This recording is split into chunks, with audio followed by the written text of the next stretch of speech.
Hello my lovelies, it's chapter 4, topside today. I hope your Easter weekend was fantastic. Here we go. Dribbledrawers and his excited youngsters, both clutching little stones, finally emerged from the tunnel. They pinched their noses against the unfamiliar odours that swirled in the night breeze, surprised at how loud the sounds were that greeted them.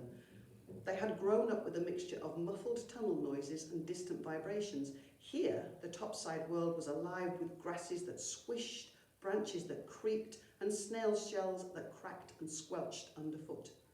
The little goblins had no idea fresh food could be so noisy. They made their way to a small group of goblins who stood muttering, hands on hips around a huge stone. Stain noticed a toe peeking out from under the stone. It didn't look real. She bent down and touched it quickly, and it wiggled feebly back at her. "Beats me how they managed to get it this far," one goblin was saying. "They must have been trying to bring it to the stone room." "Ha! Only the plunks didn't realise it was going to be too big to go down the hole," laughed another. "I doubt it will affect their brain box. Methinks they haven't got many brains to squish."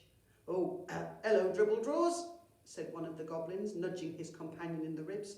"Come to collect your brothers again. Got themselves in a right pickle this time, and no mistake." "Aye, it looks that way, don't it? We was just saying how we might get them out." "Well," said Dribbledrawers. He puffed out his cheeks. "I've never seen a stone this big." He was quiet for a moment, hands on hips, and then slowly shaking his head, he sighed. "There's only one thing we can do." There was a hush among the stone tippers. They knew what was coming. "We'd better get Carty." There was a general muttering of agreement. Dribbledrawers cupped his hands to his mouth and cried, "Get Carty!" There was a shout along the back line of the goblins, gradually disappearing down the tunnel as a series of echoes. They grew fainter, only to grow loud again, this time with the reply, "She's on her way!" "Who's Carty?" asked Stain nervously.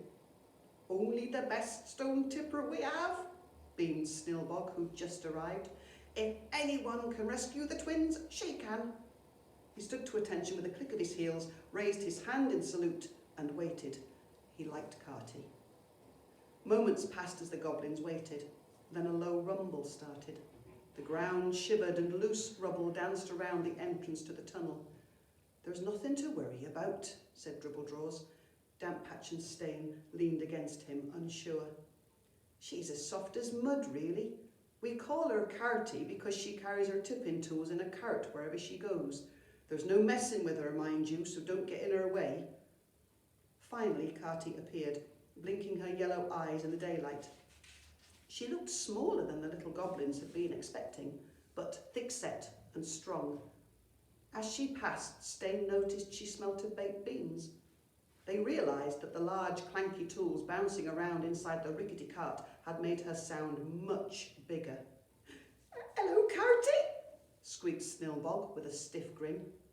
Carty winked at him as she lumbered past. That was the end of chapter 4. I hope you're enjoying this. Don't forget to send me messages that I can pass on to David Melling, who is more than happy to send his responses to us. Take care. See you soon. Bye.